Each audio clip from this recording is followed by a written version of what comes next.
What's the SpongeBob? Oh, beautiful morning, folks. Beautiful, beautiful morning. Beautiful morning.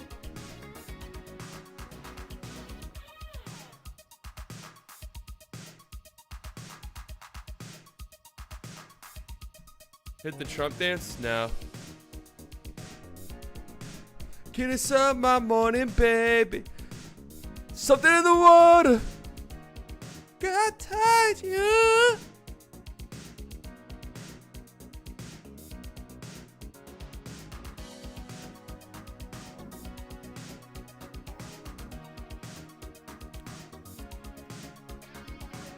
Twerking to this music? That's what I like to hear. Let's twerk to this. You have a beautiful voice, thank you. Let's twerk to this. NBA edition.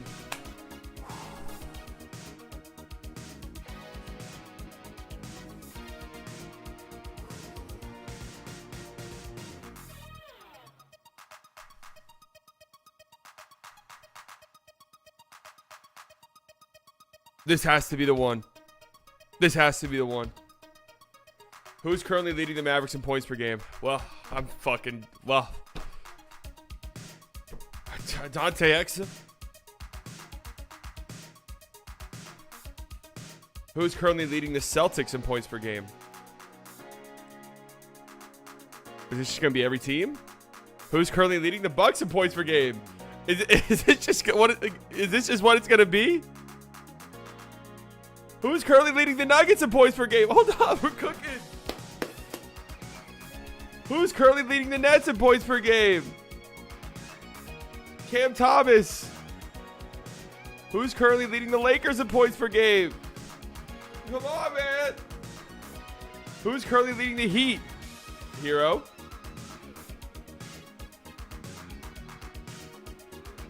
The Wizards in points per game?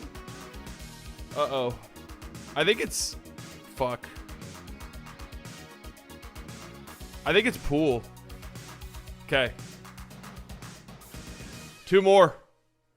The Clippers in points per game. I think it's Norm Powell. One more. Holy shit. The Raptors in points per game. Clap it up, folks. They gave us a free one. They gave us a free one, folks. Clap it up, ladies and gentlemen. We've done it. We have done it. We have beaten the streak. We did it. We did it.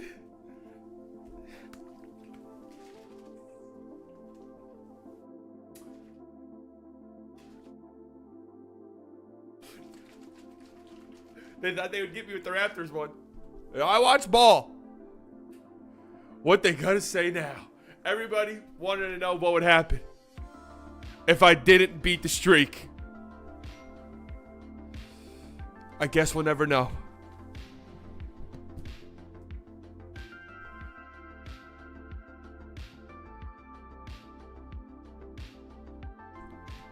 Anybody's got complaints on it being hard? I mean, that was a gimme. 96%.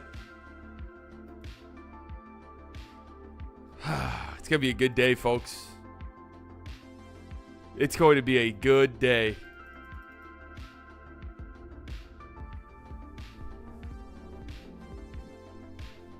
Tyler with the 499. Please look at the X I just tagged you in. Oh, I got to open up Twitter. I don't see it.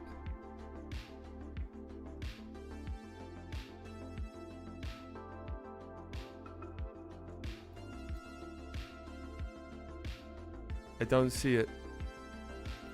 Sometimes my notifications on Twitter are weird. You might have to DM me it. What up, B-Dot?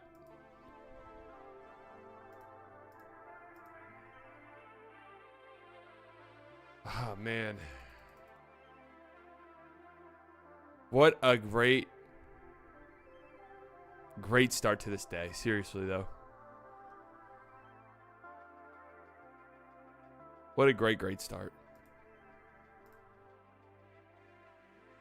You'll hit that like button when you do nothing else. Yeah, that's true. If you haven't liked the stream, make sure you do so. Helps you out tremendously, especially early on in the stream's life cycle. That's YouTube having a great time, of which we are. Haven't hit that one in a while. All right, we got a couple of things to go over today. Obviously, some of the games from last night.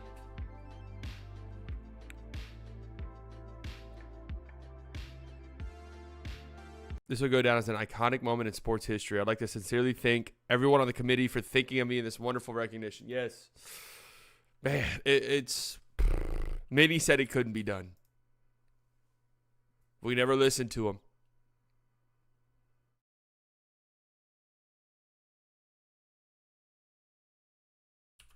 Yeah, we were watching some of the Celtics game. I mean, it was an ass whooping.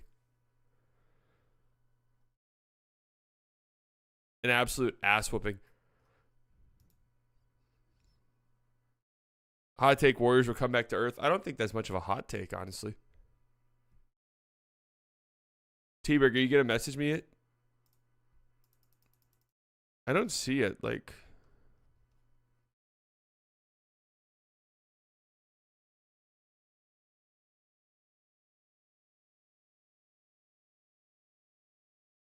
Hartenstein's the real baby Jokic. Celtics are there just to embarrass your team and fan base. Yeah. Yeah, Buddy Hield. I saw a tweet. I think it was over the last 10 games. He's like 30% from three with more turnovers than assists. Buddy Hield last 9 games. This is from Jason Timpf. 10.5 points per game, 38% from the field, 34% from deep, 11 assists, 12 turnovers. Yeah. Who could have told Warriors fans that? Oh, everybody?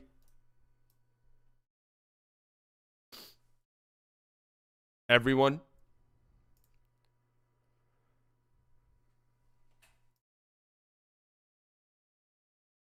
What would you consider your NBA player comparison? I'm not doing this today. I don't know. Michael Jordan?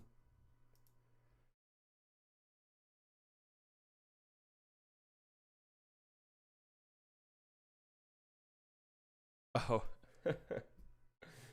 Hell yeah. Najee Marshall. Najee's online. Najee is online for sure. We know that.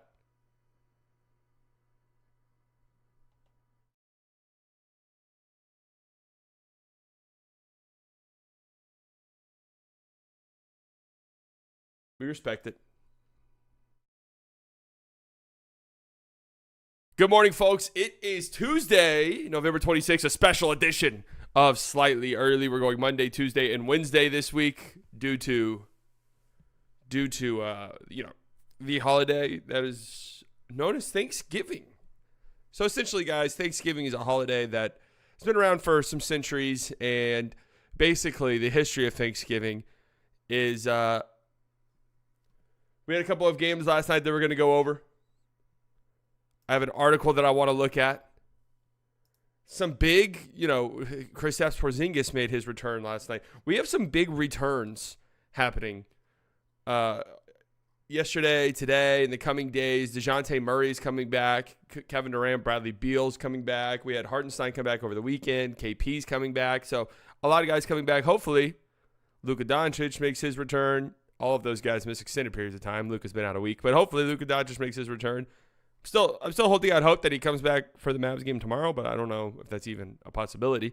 But we will go over some of the games from last night, talk about some other stuff, and skedaddle, get out of here. I got to run to the store, and I'm worried because I heard that the local grocery store I go to had a police officer directing traffic yesterday. That's how many people are going to the fucking grocery store right now, so I'm a little bit concerned about that. But that's neither here nor there. Let's talk about some of the games. I heard we were just going to send the Texas Legends to go play the Knicks. That might be it. Speaking of the Texas Legends, Kyrie Irving and the Texas Legends go to Atlanta on the second night of a back-to-back with travel to take on the Atlanta Hawks, who had 2 full days of rest. The Mavericks' rest disadvantage thing has to be kind of severe so far this season. I don't know if that's something they keep track of somewhere. But they just played the Miami Heat, who are coming off of 5 full days of rest.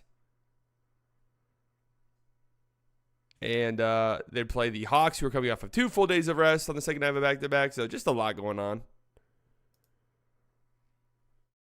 But the Mavericks pull out a 129-119 win, thanks to in large part to an unbelievable fourth quarter performance from Mr. King of the fourth quarter himself, Kyrie Irving. Where ESPN's really good website, huh? Where are the points? Good Lord. Kyrie Irving finishes this game with 32 points on 11 of 28 from the field. Wasn't the most efficient game, was struggling out of the gates of this one, but when the fourth quarter came around, it was go time for for Kyrie Irving. I wish Luka Doncic, but for Kyrie Irving. Miami's played 14 games, and Mavs played 18. Yeah, the Heat have had a very strange schedule. Fourth quarter for Kai. 6 of 8 from the field, 4 of 5 from deep, 16 points in a plus 11 in a 10-point win. Unbelievable. Tough shot after tough shot after tough shot in the fourth quarter of this game for Kyrie. And all he really needs to see is one go down. So Dyson Daniels was doing a pretty good job on him, all things considered. I really do think that. Then it's like he had a couple of moments where Trae Young was switched on to him, made a shot. Had a couple of moments here. Kobe Buffkin switched on to him. My guy Kobe Buffkin. Step back three. Just need to see one go. What's the sharpshooter joke? Whatever that guy's name is. What's the sharpshooter joke? I understand it now. Coming off of a screen here. Knocked down. This is a guy who was shooting 50% from three over the first month of the season. I understand it now. Now he has Dyson Daniels on him, but he's hot. Oh, that's bogey. I'm pulling up in your face. DeAndre Hunter guarding Spencer Dinwiddie. Now Kyrie coming off of a screen. That is a tough shot right there, folks. That is a tough shot. Somebody sent this to me. Somebody screenshotted this guy in the white shirt right here.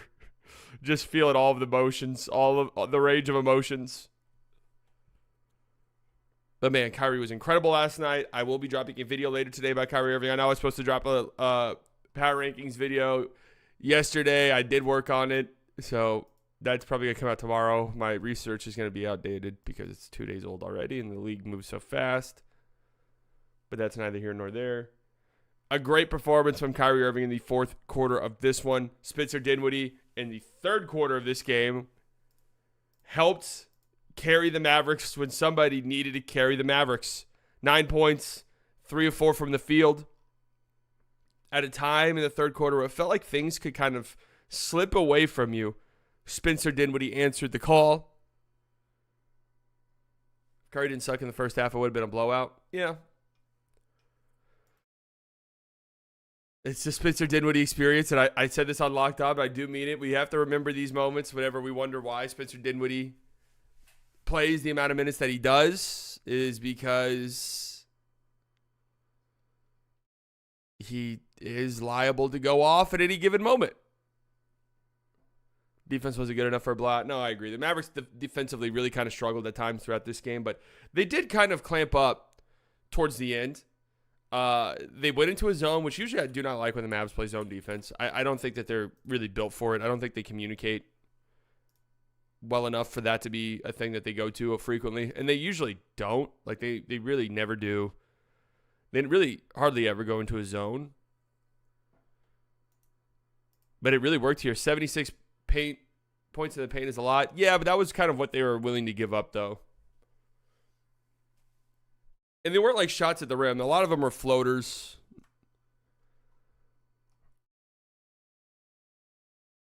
What up, Bacons? My Maxi Kleba agenda is alive on oxygen. Yeah, it is. It is alive, but it's barely breathing. Maxi Kleba had his most impactful game in a long time last night. 7 points, 7 rebounds, plus 15, which was a team best. And it was just a scrappy win for this Mavs group. DeAndre Hunter, over-under 1 year, still in the league. I mean, he has the size that some teams will pick him up. The real question is over-under minimum contract the next time he's a free agent. That's the question. The vibes were so bad midway through the third quarter last night. Yeah, they really were. But that's the thing about vibes. They change. I think Hunter will get above a minimum contract, but I'm not sure how much. I know this is how it works. I really feel like this made up for one of the games that slipped away. Yeah, you just got to look at it as a back-to-back, both on the road. Typically, you kind of expect to lose one of those games. They really turned that shit upside down. What's the vibe radar reading this morning for our Mavericks? Vibes are about a 6 out of 10. They're working their way up to a 7. Are you worried about the team getting into a rhythm without Luka and that rhythm being disrupted? No, not overly, but I am worried about the narratives that will be coming around whenever the Mavs come back and inevitably lose a game. Once Luka's back, what that's going to mean. Yeah, if they get a win against the Knicks on tomorrow night without Luka, that number ticks up dramatically. I thought Hardy did some impressive things for the Mavericks in this one. Still had some moments. He had that in that fourth quarter when the game was still kind of in the balance. That hit-ahead pass where he just lobbed it up the court aimlessly. That led to a turnover. But fortunately, that led to nothing. The Hawks missed a 3 on their way back down the court. The real question is there enough bathroom stalls in the locker room to handle this version of the Mavs? No.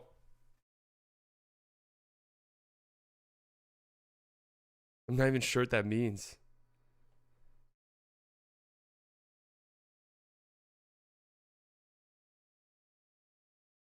I'm not sure I want to. Did you mention Najee saying he was sick? I just tuned in. Yeah, Najee says he's sick. I mean, everyone's going through illness. Kyrie was sick, questionable for this game. You have Clay and Grimes who are dealing with an illness. He's talking about the illnesses. Yeah, there's probably not enough stalls. You might want to get out of there. Everybody's dealing with an illness. Hopefully it's just a little 24-hour thing, and these guys are ready to go. Lively only played. If you didn't watch the game last night and you're looking at this, you see Lively played 11 minutes. What the hell's going on? He was ill in this one and did not play after halftime. So there you go. But a nice win for the Mavericks who shoot 45% from 3. We'd love to see that. The Hawks, Trae Young with 16 points, but 16 assists, 3 turnovers. That's a really good number. In the pick and roll, he's still as dangerous as ever.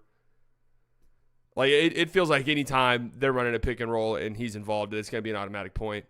But with that being said, he doesn't feel like his scoring. I mean, he's never been an efficient scorer, but it's felt like he's been a solid bucket getter. Like, I feel like Trae can go out and give me a bucket. That just feels like it's gone. I don't really.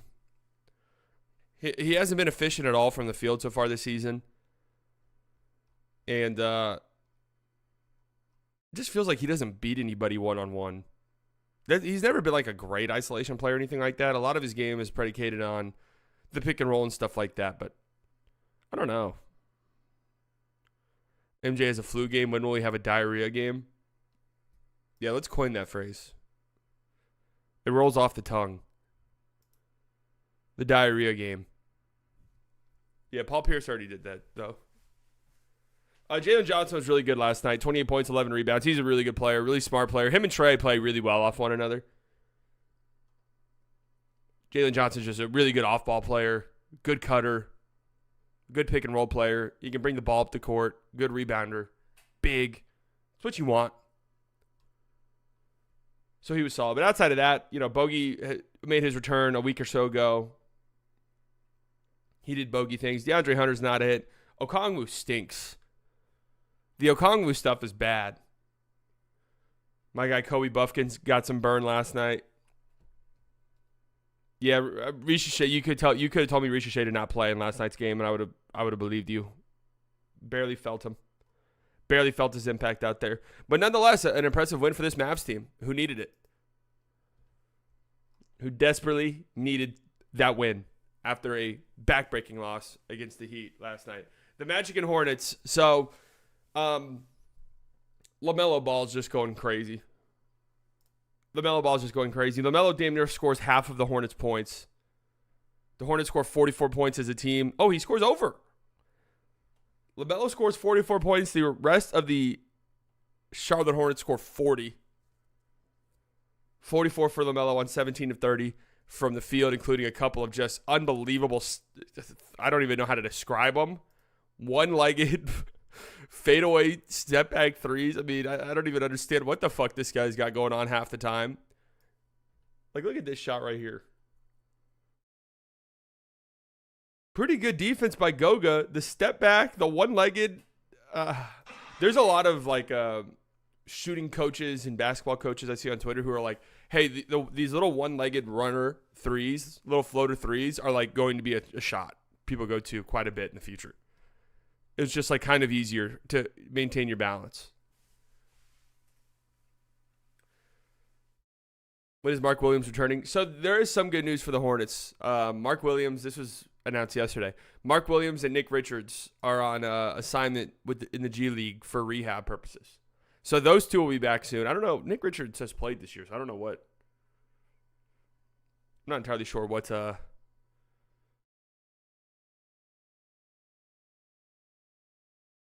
holdup is there. But Mark Williams will be making his debut soon, so we'll see. Hornets playoff team? No. They're just, outside of LaMelo and Brandon Miller, they have nothing. Like, they truthfully have next to nothing. So many guys are injured. The East is terrible. I mean, they could be a playing team for sure. But, like, LaMelo and Brandon Miller are really the only guys who can consistently create their own offense. That's kind of hard to win in games consistently that way. They do have Josh Green. I know. I stand by what I said. Well, Saloon was just a player that was always a project. I saw Paul on Insta asking who is the most improved between Melo, J-Dub, and Franz. I feel like Melo has been this good. He's just more consistent. I would put J-Dub probably there if I was being honest. Respect our Aussie. I mean, what do you want me to say? Do we still have the Josh Green cam on here? We do. Wow, look at this. Look at this, huh? What could have been? What never was.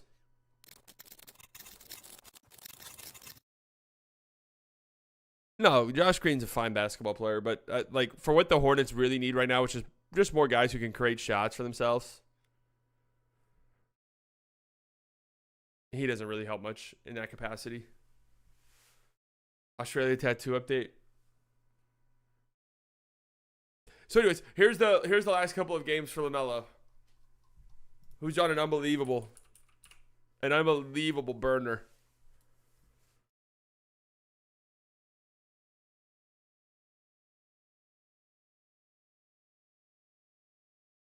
$44 points last night.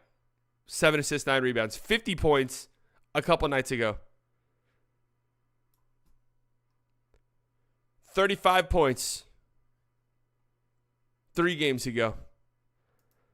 So in the last 3 games, LaMelo is at 43 points per game, nearly 9 assists, shooting 31 times a game. But you know what? Somebody has to fucking shoot the ball for this team. So it does make sense. The Magic are 12-7. Like, they're just churning out wins. It looked so bleak for them. So bleak. So oblique. When Paolo went out with that oblique injury. You guys see what I did there? That was good.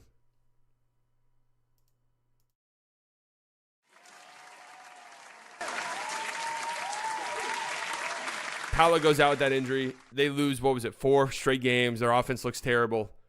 But they're really starting to string together some wins. Franz, 21 points. He was okay last night. But defensively, they're just incredible. They're an incredible defensive team. The Mavs blowout win versus Orlando looking solid now. Yeah. I think it took them some adjusting. I think the Mavs got a little bit lucky whenever they got around to them. Mo Wagner was 16. We tuned in. Eric Collins couldn't believe the Mo Wagner experience. Mo Wagner hit a little a Euro floater. Eric Collins goes, "Ow! What is that?" Oh, man. We love him. That's our guy.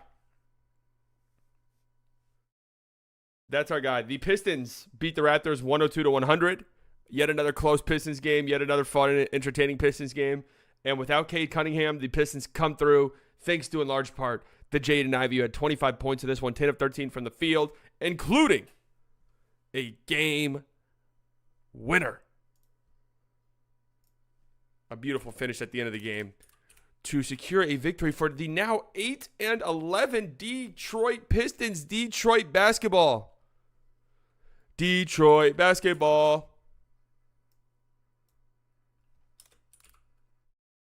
Is this real? This Jaden Ivey breakout is absolutely real.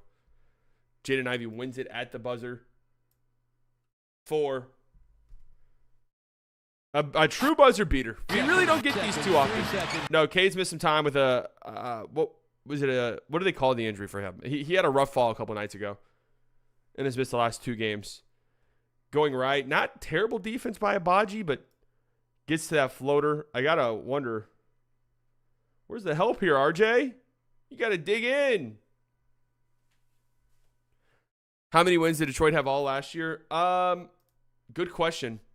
They're probably approaching that number pretty quickly. They didn't win their 3rd game. Wasn't it their 3rd game until like mid-February last year? Was that what it was? It was something crazy. No, they did not win 23 games last year, did they? 14. They won 14 games last year. So they are 6 wins away from matching their win total all of last season. Crazy. Asar Thompson made his return in this one as well. So happy to see Asar back out there. There was he was dealing with a blood clot issue. There was a lot of speculation. I saw a lot of doomerism from Pistons fans that he might miss the entire season with this issue or might never play again. That's what I was seeing people say. But fortunately, he was cleared to play, and he made his return last night. Good to see Asar Thompson back out there. Jalen Duren had a good game in this one. He's been something to watch. Him and Beef Stew's minutes, how JB Bickerstaff's handling that. Duren's had some games off the bench. Local Wingstops are horrified at this season because they barely gave out any free wings last year from the Pistons winning. Are they still doing that? I thought it was just they're going to give out free wings once they snap their losing streak or whatever it was. Scotty had 31 points in this game, 14 rebounds, 7 assists. He's been solid in their return. Just a tanking game here for the Toronto Raptors, who are 4-14, but they're doing tanking the right way. You've seen, solid breakout performances from some of your young guys so far this season, but you're still losing games. But yeah, you're kind of competitive in these games. That's what you want to be. That's what you want to do if you're a team like the Raptors. Nothing wrong with that. Pacers and Pelicans. So obviously the big storyline in this game, which admittedly we watched tiny bits of it, so I don't want to talk too much about it. But the huge storyline in this game, Elfrid Payton, 14 points, 21 assists. And guys, would you believe it? The last time, before he got picked up off the street by the Pelicans, the last time Elfrid Payton was on a basketball court or was active on an NBA roster before this. Can you guys guess what it was? I want to hear y'all's guess.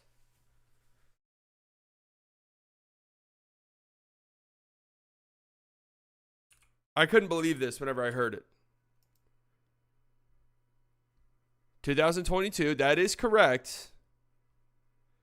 Yep, that's right. Mavs Suns Game 7. That was the last time Elfrid Payton was in the NBA before this.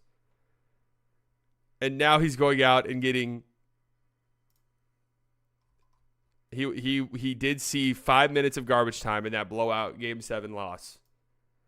And now he comes back off the street, gets 21 assists. So immediately I saw a bunch of people who were like, hey, this is why expansion is needed. And yeah, definitely. I mean, there's a lot of talent out there across the league. Obviously, there's, guys like Elfrid Payton who can come off the street and get 21 assists. You have guys like Dennis Smith Jr. who's not even on a basketball team. Lonnie Walker, not even on a basketball team currently. Expansion is needed, and it's gonna get here. So I see people say that there's already so many bad teams in NBA. Not really. Not really. However, I will say, I don't think the NFL could handle expansion. I really don't. I think the NFL expanding is going to fuck their league up big time.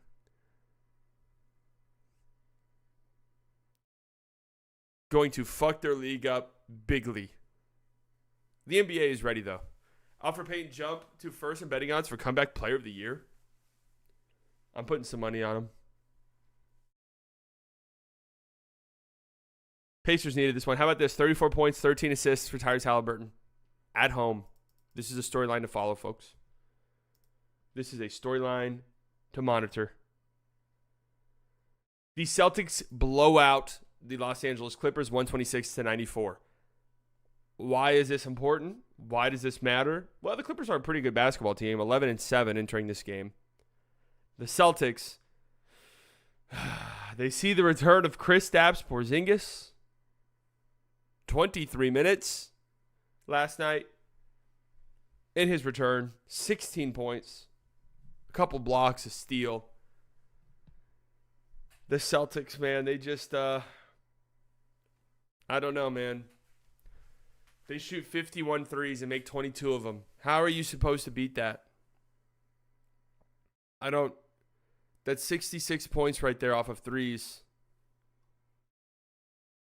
66 points off of threes compared to 21 for the Clippers. Yeah, you're not winning that game. You're not winning that math game if you're getting outscored from the three-point line by 40. 1 of 6 from 3 and 6 rebounds as a 7-3 guy is excusable if you are the fourth option. Yeah, if the rest of your team is just disgustingly good, definitely excusable. Just give them the chip already. I do think so. A tough one for the Clippers, but they don't have the offensive firepower, especially with Norman Powell out, to keep up in a game like that. That much is certain. How with the $4.99 if OG continues this run? I got New York greater than Boston. Really? So I do want to talk really quickly here about this Thunder team. Hartenstein's come back. This was his second game. He's been plus 18 in both of these games, so plus 36 overall. 19 points, 10 rebounds, 4 assists in this one for Hartenstein. I don't know. I watched this game. No Chet. We've yet to see Hartenstein and Chet play with each other. I kind of think this is the best team in the league. There's times where I watch the Thunder and I'm like, fuck, I think they might be the best team in the league. But then you watch the Celtics and you're like, well, how are you going to beat this? But then I watch the Thunder and I'm like, their defense is incredible. Hartenstein fits his team like a glove. We already knew that. I predicted Hartenstein would go to the Thunder in the offseason. That wasn't really that big of a deal. Pretty much everybody predicted it. But it was the most seamless fit, I think, in the league. In Hartenstein, all of the little things he does that you can only notice whenever you watch him play, right? Things like these quick little touch passes. He gets the ball in the short roll. This pass is crazy right here. This behind the back pass to J-Dub while falling down. But getting the ball in the short roll and these little touch passes to keep the offense moving and keep the defense in rotation. Passing out of the high post. These tap-out rebounds that he does. That gets the Thunder going downhill quickly. But also he's an incredible screener. So he opens up so much space for them to pick and roll. They haven't really had that, the Thunder. And then he's a great, shot blocker, a great rim protector, a really good and solid defender.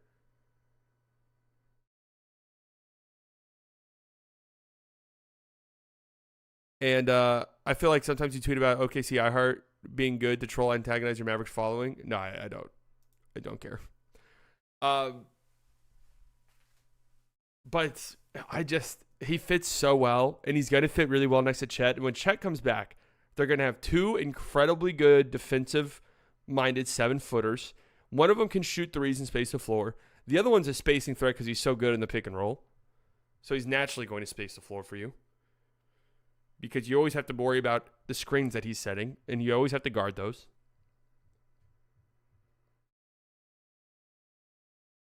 Then you have J-Dub, who looks incredible so far this season. Shea's been incredible so far this season. He had 37 points on 13 of 20 last night with 11 assists. Does Caruso being wonky on offense worry you? It does. It worries me in the sense that, like, I don't know how much he's going. It worries me for him specifically, but the way that this team is built, like, if Caruso is getting sagged off in the playoffs, they can just, like, not play him. You know? That's kind of the beauty of their team right now. They can just sort of not play him. And then what was also annoying is you have, like, AJ Mitchell's a fucking good basketball player. He's a second-round rookie. He's been solid. Like, if the season ended today, he'd have, like, a second-team all-rookie case. Anyways, man, him and Shea, Hartenstein and Shea, they're going to have a really nice two-man game. Just letting you guys know. Just letting you guys know. Shit's about to get spooky.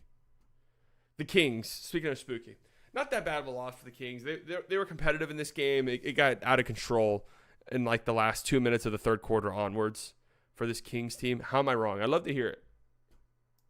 I'd love to hear it other than plugging your ears and going, la, la, la, la, la, la, la. How am I wrong about this Thunder team being a problem?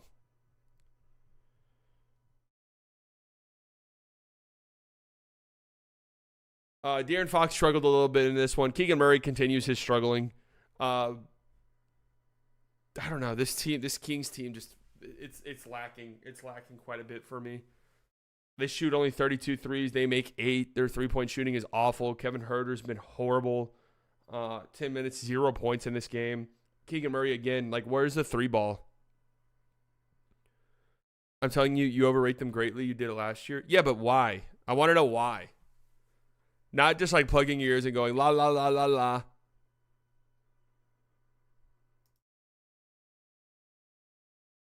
I want to know what is the exact reason. I overrated them last year. They were the 1 seed last year. How did I overrate them exactly?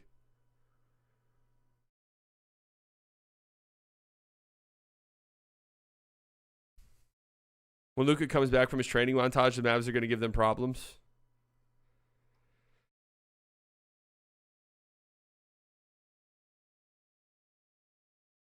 Jason Timm's top 10 power rankings. Milwaukee Bucks 10.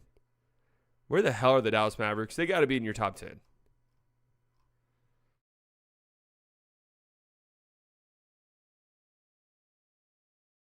I believe they are good, but let's see, they look like healthy, not assuming things.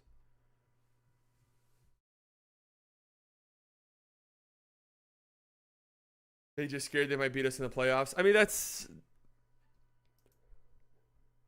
really it. I mean, they are scary, guys. The Bucks have been picking it up, but their schedule's also been easy as fuck. But anyways, I'm worried about this Kings team. The vibes feel really low as well. There's nothing really wrong with losing to this Thunder team. There's nothing even necessarily wrong with getting blown out by this Thunder team. But now with that being said, the vibes just feel off. They don't space the floor. They don't shoot threes. Their dribble handoff game is completely and totally gone, which we made fun of, but that's something that's been very important to them. We've talked about that. Their defense is awful. And here's the problem, right, is they just do everything wrong defensively. You don't have a backline defender. Sabonis isn't scaring anybody in the paint defensively, even though, yes, don't let the defensive player of the year votes fool you, okay? He doesn't scare anybody in the paint. That's a recipe for disaster because their perimeter defenders are bad. You have, like, maybe one perimeter defender in Keegan Murray, who's solid. Keon Ellis is solid, but He brings other problems with your team when he's out there. But at any given moment, you have like 2 to maybe even 3 bad defenders out there.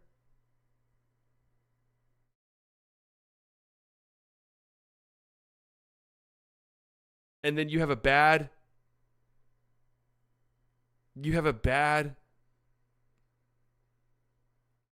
rim protector in Sabonis. So teams get whatever they want.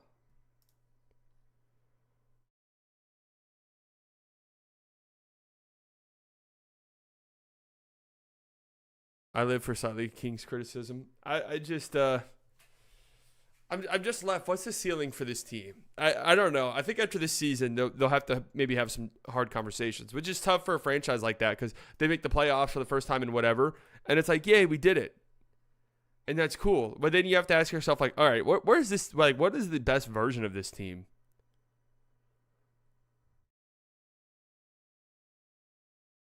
Shout out to Bonus Workout Skit. That was one of my better ones. I have a skit dropping today from my Kyrie videos that I think is one of my better ones as well. I'm excited for it.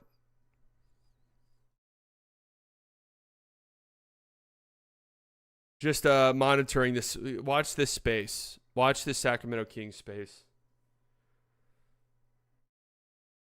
The Knicks blow out the Nuggets. The Knicks look very good lately. 10-7. Their offense is unbelievable. I mean, their offense has been good all season long. That hasn't really been a problem. They've had some clutch issues offensively. But I think that's absolutely what you can expect from a team that's implementing so many new pieces this early. I think you missed the point that in the playoffs, you need playmakers that can create for others. And let's be real, J-Dub and iHeart can do that. And that's partial. Kicking out isn't playmaking. That is what I've been saying though for this Thunder teams. I before I'm like ready to crown them the Western Conference champions or anything, I need to see J-Dub be great in a playoff series as a number 2 guy. But he's definitely capable of doing it though. So yeah, Cat's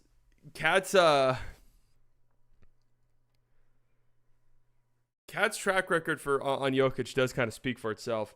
But 30 points for Cat in this game. He continues to be absolutely an all-star. Like, Cat's an all-star lock at this point. And slowly sneaking up is OG,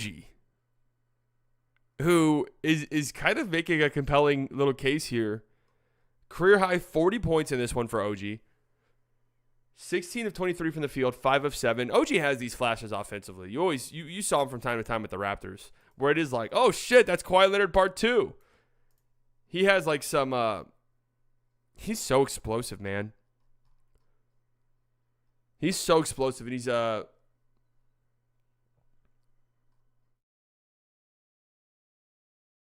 so good. Like in the dunker area.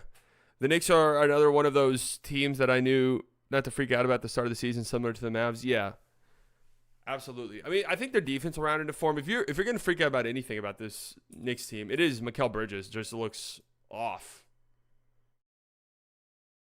Didn't really think he was great last night either. But the Mikal Bridges experience hasn't been that great. Offensively, he's been struggling to hit shots, obviously. You know, they're trying to get him going desperately. But beyond that, his defense has been nowhere near as advertised for this Knicks team. And I don't know how much of that is just him not having the confidence because of his offense and he's in his own head a little bit. I'm not sure, but either way. But if you want to look at it, they gave up 5 first-round picks for Mikal Bridges. Let's just parse those out. Let's just say they gave up 3 for Mikal Bridges and 2 for OG. Then you feel a little bit better. Maybe 3 for OG, 2 for Mikal Bridges. Then you feel a little bit better about it. Then everything starts to even out. Knicks are like everyone else in the East, far behind the Celtics. So the Knicks are an interesting one because offensively, I think that they could hang with the Celtics. Absolutely. I think at any given moment, you have 5 guys on the court who could shoot, attack the rim, kick out. But defensively, I'm not sure. Yeah, that isn't. You're right. That's not what happened. But you make yourself feel better. RJ Barrett and Emmanuel quickly. Yeah, those guys weren't going to get. I don't think the Knicks were like super pumped about paying those guys anyways. If KP isn't healthy come playoff time, I could see the Knicks steal series. They have the recipe. I don't think any other team in the East really has the formula to do it outside of this Knicks team. I mean, that's like kind of how they built their roster in a lot of ways. The Nuggets, I go back and forth. I'm happy I did not do my power rankings video yesterday because I was going to be very high on the Nuggets. Just because, in theory, I'm like, you have the best player in the world by a huge margin. Like, you have to be up there. But now it's like, in the last 3 games, they've lost to the Luka-less Mavericks at home and then got their asses handed to them by the Knicks. They're an interesting team. And then you had the Jamal Murray post-game presser, which was very strange. I'm not like... I don't think it's as weird as some people are saying, but here's the Jamal Murray quote. After this game.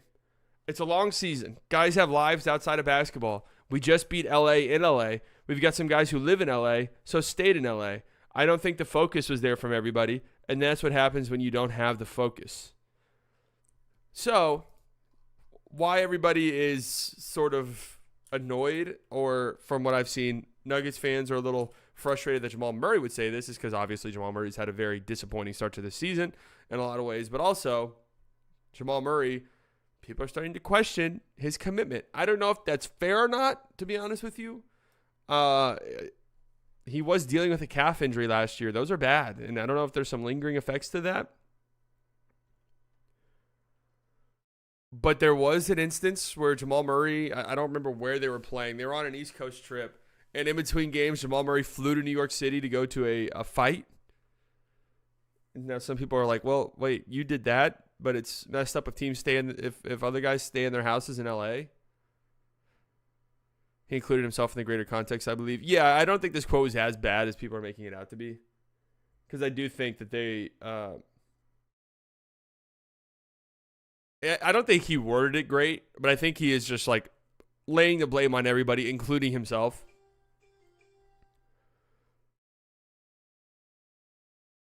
But it does kind of ring hollow. It's like a group project. The one guy who doesn't do anything at all comes in. He's like, guys, we got to work harder, man. It's like, you are right. But it doesn't sound great coming from you.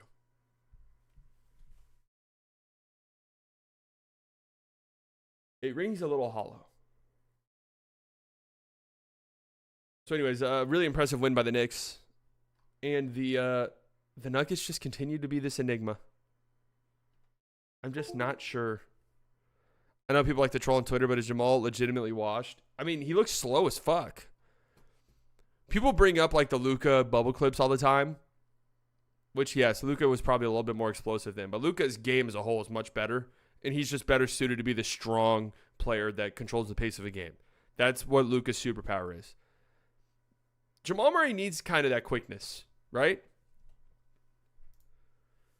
Jamal needs that quickness.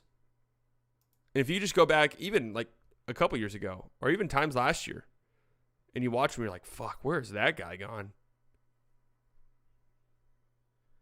Nuggets need Jamal to be a star if they want to contend, and he just isn't that. Yeah, that's really the crux of the issue.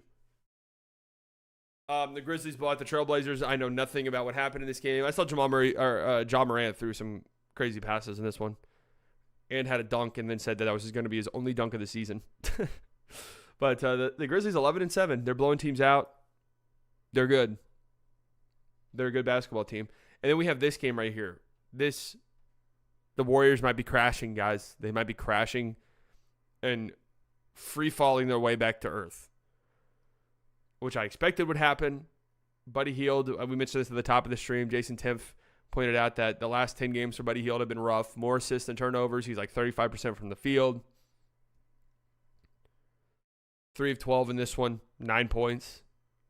They are really missing Kuminga off the bench as just another guy. Here's the problem with this Warriors team. I think I said it yesterday on the stream. But you need a second guy.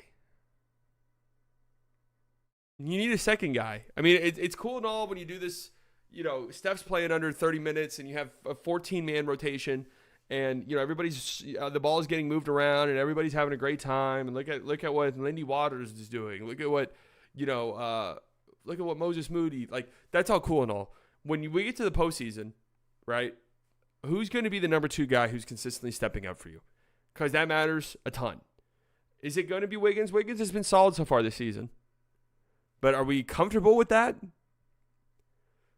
It's not going to be Buddy Hield. I've seen Buddy Hield's career play out. It's not going to be him. It's probably not going to be Jonathan Kuminga. And you have problems like down the stretch of this game where Steph Curry's like the only guy on offense you can rely on to do anything, and you desperately need to come back in a game. Warriors fake run over. Might be. I mean, it won't be over. I still think they're a really good team, but I do think they're going to crash pretty hard at some point. And the Nets are 8-10 currently. I saw Kings fans really going through it. Really going through it. Think about the last couple of days for Kings fans. Jordy Fernandez is coaching a tanking Brooklyn Nets team that was supposed to finish with maybe the worst record in the league. They have the same exact record as the Sacramento Kings. Oh, and also, by the way, Sacramento Kings fans, Harrison Barnes just won Player of the Week in the West. That's got to hurt. That's got to hurt. But Dennis Schroeder again. He's too good for this team. They're gonna have to cut. They're not cut. They're gonna have to trade Dennis Schroeder. Absolutely. This team has to tank. You have to understand here. This is all fun and everything, but they're too good for their own good. They have to tank. And Dennis Schroeder cannot be on this roster. He can't. He's too good of a player. He's too, when the games come down to the closing couple of minutes, he has such a good feel for the game. He's in such control of the game. I mean, he closed this game out. Him and Trenton Watford, who hit a couple of threes. But Schroeder's too good for their own good. Like if Cam Thomas goes out there, who by the way, Cam Thomas subbed himself out in the third quarter, never came back into this game. Was there an update on that? The Nets broadcast was being weird about it. They're like, yeah, I don't know. I think he's available. But you got to get rid of Schroeder. And I mean that in a positive way. Usually when you say you got to get rid of somebody, it's a negative connotation. You have to get rid of Schroeder. He's too good. He is too good for you. But this was the second game in a row the Warriors have blown a big lead in the second half. Brooklyn in the fourth quarter of this game, 41-28. Is there a team Schroeder could land? I mean, Orlando is like the most seamless fit for Dennis Schroeder I can imagine. This is the dream scenario for Nets fans. Yes and no. I've seen Nets fans be are very conflicted about all of this because you do need to start losing games. I definitely think you do reach a point where it's like, okay, can we like chill the fuck out a little bit?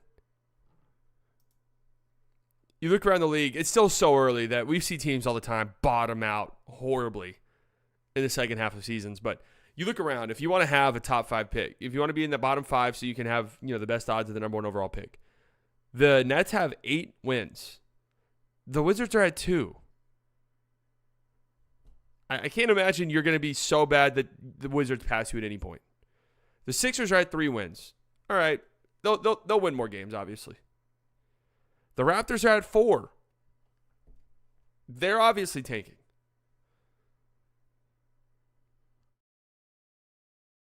The Pelicans are at 4. Honest to God, don't know. Yeah, I know. 3-13 is unbelievable. The Pelicans are at 4-14, and I don't know when that thing kind of hits for the Pelicans. They're like, all right, we might have to shut shit down here. Like, if we're going to have this season from hell, we might as well. We might as well bottom out and try to get Cooper Flagg or Ace Bailey. The Jazz have 4 wins. They're terrible. So you got to start looking at these things, man. I know it's crazy, but like Cam Johnson's been he wasn't good in this game. Only played 14 minutes. But Cam Johnson has been too good for you. Dennis Schroeder has been too good for you. I can live with the Cam Thomas stuff.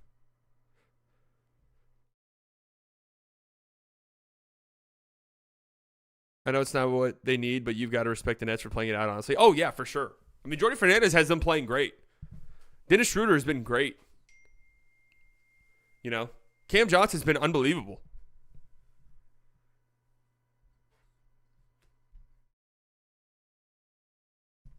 So shout out to them. Like, you feel good if you're a Nets fan, but you want to start losing games. You feel good about the direction of this team with Jordi Fernandez and how it could all play out over the next couple of years. And this is also, let's not forget, this is how, something very similar to this is how they ended up getting Kyrie and KD. Was like, man, they're not a great team necessarily, but they play hard. They have a good coach. Like, they have a good system, a good culture. Maybe you're approaching it that way as well. There's those reports that Giannis likes Brooklyn. I don't know. Luka and Jokic, the next KD, Kyrie. Fuck no. Can you imagine? So that was all the games from last night. Tonight is a cup game. Are some teams playing their fourth games of the cup? Is there a way where I can look at the cup standings? NBA Cup. Here we go. Each team plays 4 games, right? Do the Rockets play tonight? Okay, this Rockets game's actually important, by the way, for the Mavericks. I can't remember what exactly. I think for the Mavericks, they need Houston to win tonight.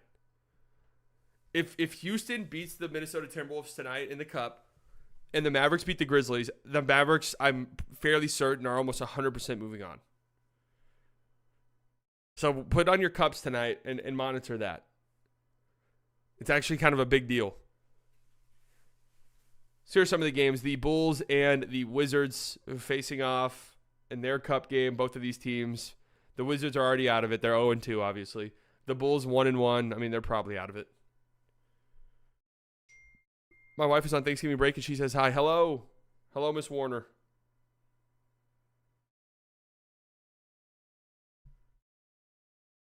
The Bucks play the Heat. That game's on TNT. The Bucks are 2-0. They win this game. Wow, look at that. The Pistons. Oh, all right. Hey, we could have a Pistons-Bucks showdown, the final cup game. That could be something. That's what we want. I think collectively, that's what we want. The Spurs play the Jazz.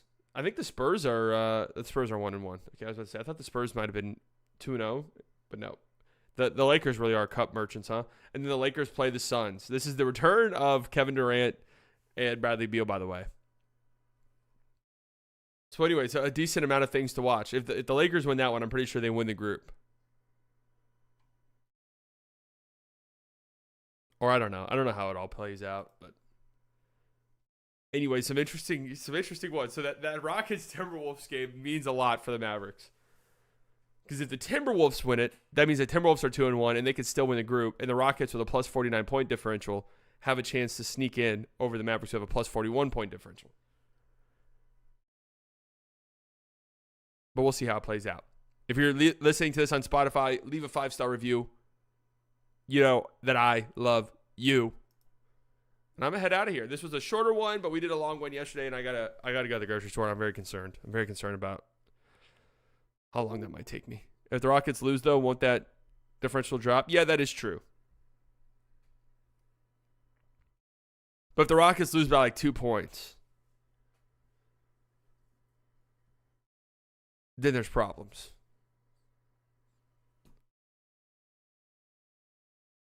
Buy yourself a pastry, little bro. No, I'm trying to be healthier, bro. I've ate kind of shitty the last couple of weeks, and I feel it. You know, I feel it. I don't feel very good. I need like a cleanse. I need like a vegetable cleanse.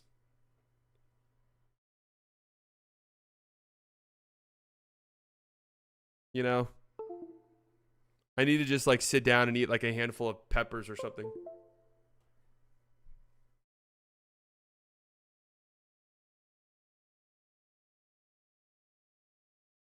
I'm hopeful I mean, are we just like, is Luka just for sure not playing tomorrow?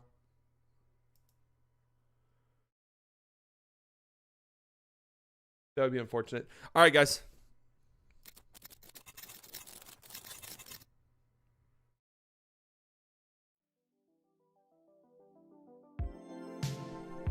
Thank you all for coming out.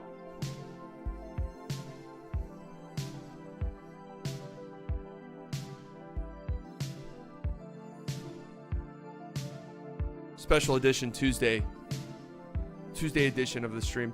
I always hated when in the NFL do like in a special Monday night football on Thursday night. Thank you all for coming out. Kyrie video dropping later today. You guys gas that shit the fuck up when it drops, please. Where are your power rankings? Those are coming tomorrow. I was working on them last night. I didn't get done with them until like 4:30. No way I would have finished it in time before the Mavs game. And so, unfortunately, I'm going to have to go back and edit it because some things have happened over the last couple days. Paul with the 5 gifted memberships. Again, this membership program is going to go live here soon, folks. It is going to go live here soon. I'm still testing some stuff out, working on some things. Bro, you look like $1 million if you have a haircut right now. I look like $1 million anyway.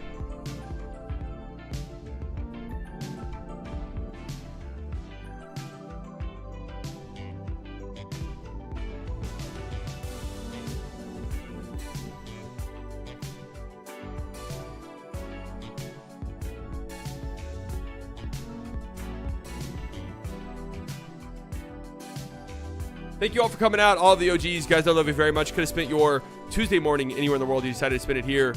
New subscribers, promise you guys will not regret it. Donations, members. Thank you guys so much. You never have to do that, but it helps me out tremendously. Makes me feel so good. Great start to the morning. Slightly early. We finally beat the Bleacher Report streaks. Kyrie video dropping later. So I'm pretty sure I'm going to play basketball tonight. So I don't know if there'll be a League Pass stream, but we'll see if I get back. And if that Rockets Timberwolves game is spicy enough. Definitely an ethical way to begin our day. Love you all. You guys enjoy the rest of your morning. We'll do slightly early tomorrow morning as well. Talk to you all later. Be safe out there. Love you all. Bye.